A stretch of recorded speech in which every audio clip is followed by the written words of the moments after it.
Hər vaxtınız xeyir olsun, hörmətli tamaşaçılar. Saatlar 13 tamamı göstərir. Efirdə xəbər vaxtıdır. Studiyada Roya Rafqızıdır. Fransa-Ukrayna ərazisində hərbi istehsala başlayır. Söhbət pilotsuz uçuş aparatlarının istehsalından gedir. Yeni zavodlar həm döyüş meydanında üstünlük, həm də Avropanın Ukraynaya yatırım imkanlarının artırılması kimi xarakterize olunur. Paris bu əməkdaşlığı strateji tərəfdaşlıq kimi qiymətləndirir. Bəs bu birgə fəaliyyətdə Fransanın məqsədləri və qazancı nələrdir? Detallar növbəti sujetdə.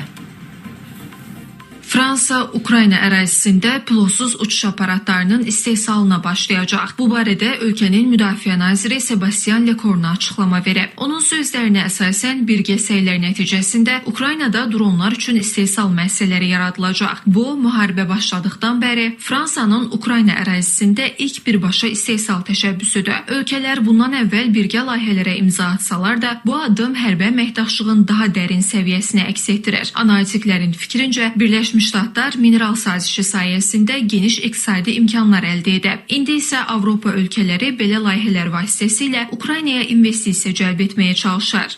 Ukrayna'nın bu zenginliklerini Amerika Birleşik Devletleri'nin tek başına işletme haklarını elde etme girişimleri de Avrupa ülkeleri tarafından dikkatle takip edilmektedir.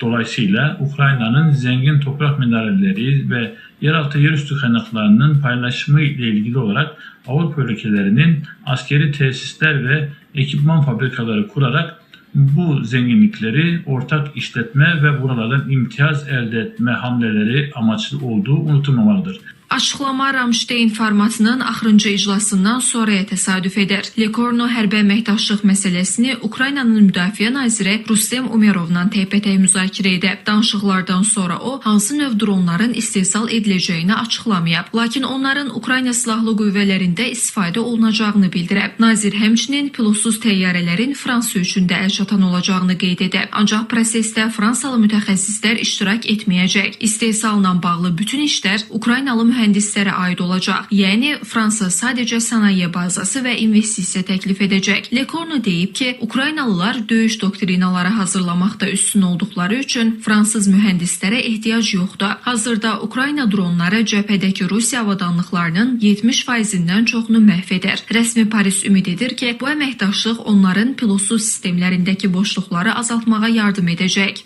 Fransa'nın ihtiyaç duyduğu İHA'ların ve SİHA'ların üretilmesi noktasındaki bu ortaklık hem Rusya'ya karşı Avrupa'nın güvenliği noktasındaki üretilecek yeni savaş teknolojilerinin Fransa'nın envanterine girmesini sağlamak hem de Fransa'nın mahrum kaldığı SİHA, İHA teknolojileri noktasında teknoloji know-how'larını iki ülkenin birleştirilerek dünyada bir güç unsuru haline gelmelerini sağlayacak adım olarak bunu değerlendirmemiz gerekiyor.